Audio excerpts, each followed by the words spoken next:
शनि जब वक्री होंगे तो आपसे ये पूछते हैं कि भाई तुमने जो ये इमारत खड़ी करी है पिछले लंबे समय से, उसकी नींव का आधार क्या है और क्या उसकी नींव भी उतनी मजबूत है। समझ लीजिए कि अगर नींव की का आधार जो है वो सत जो भी जो कुछ हमने कमाया है, चाहे हमने प्रतिष्ठा कमाई हो, चाहे हमने धन कमाया हो, चाहे हमने वर्चस्व कमाया हो, उसमें शनि उसका एक एक जैसे होता है ना कि एक ऑडिट समझ लीजिए हो जाता है उसमें। और स्ट्रक्चरल ऑडिट जिसको कहते हैं बिल्डिंग की भाषा में, कि भाई क्या जो आपने नींव रखी है वो धर्म पर, सत्य पर, निष्ठा पर, कर्तव्य पर आधारित थी। अगर वो नहीं, अगर इसका उत्तर है हाँ, तो समझिए कि इस समय आपकी बिल्डिंग और बढ़ने वाली है, उसकी ऊंचाई और बढ़ने वाली है। लेकिन अगर उसका उत्तर है नहीं, तो ये मान के चलिए कि इस समय बिल्डिंग गिरेगी। और वो आपको प्रेरित करेंगे कि भैया नींव जो है फिर से रखो और फिर से जो है उसको ठीक करो। तो ये वक्री शनि का एक सारांश स्वरूप जो है, निष्कर्ष है, इसको आप किसी भी क्षेत्र में लगा लें अपने जीवन के।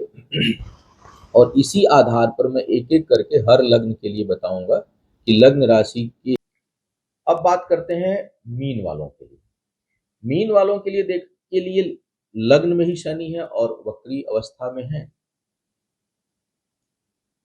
और यहाँ पर बहुत अंतर, एक तो अकेले शनि होते तब भी अंतर। मीन मीन लग्न जो है वो थोड़ी जल तत्व प्रधान है, तो गहरी भी है, थोड़ी थोड़ा आलस्यपन भी है, विचारवान भी है, और आत्ममंथन करने के लिए भी जो है वो अच्छी मानी जाती है। बहुत सी बारों में मीन वाले अपने जातक जो है अपने धुन में रहते हैं, या यूं कहूं कि आत्मचिंतन में रहते हैं, और या अपनी बातें बहुत मुखर होकर के नहीं कहते। ये समय आपको अजीब सा लग सकता है बकरी वाला।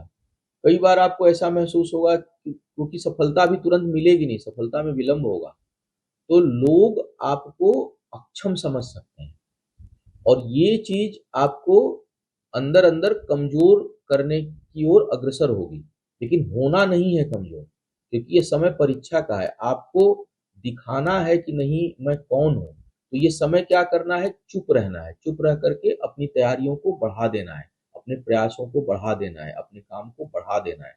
उससे क्या होगा, क्योंकि थोड़ा सा अकेलापन महसूस होगा बहुत ज्यादा इस समय, और लगेगा कि मैं, और आपके सारे प्रयास इस समय विलंबित होंगे, डिले होगा किसी भी काम में। शनि वैसे भी लेट कर रहे थे, लेकिन अब वो लेट और अधिक होगा, यानी अधीर बनाएंगे। एक तरह से कहूँ तो धैर्य की परीक्षा होगी आपकी। तो उस पर आपको थोड़ा सा अ, अ, जो है वो टिके रहना है। अ, ये भी देखना पड़ेगा आपको कि आप, कई बार आप ये सोचेंगे कि वास्तव में मैं हूँ कौन, मैं कहाँ जा रहा हूँ, मेरा मेरा लक्ष्य क्या है, मैं करना क्या चाह रहा हूँ। और जो है वो इन मूल्यांकनों के साथ अगर आप आगे बढ़ें, थोड़ा धैर्य बनाए रखें।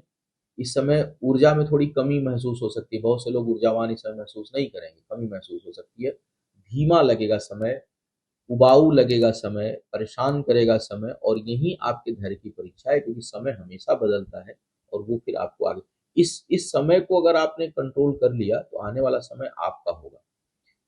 एक बात मैं आपसे कहना चाहूंगा सारांश स्वरूप, पहले एक दो चीजें बताता हूँ फिर बोलता हूँ।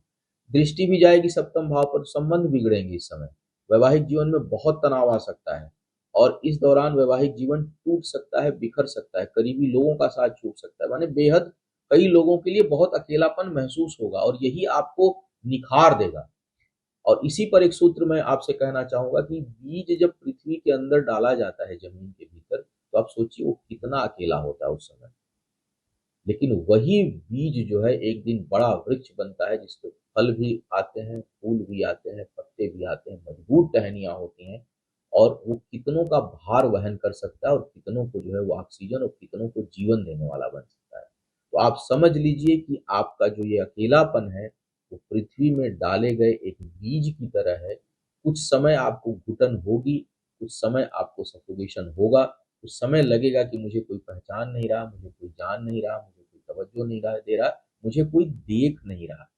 तो मत देखने दीजिए। यह समय बीज की तरह कुछ समय पृथ्वी के अंदर शांत रहने का है, और फिर ऐसा समय आएगा जब आप निकलेंगे, आपको दुनिया देखेगी, आपको दुनिया जो है आपके सहारे होगी, आप किसी के सहारे नहीं होंगे। यही सूत्र था मीन वालों के लिए।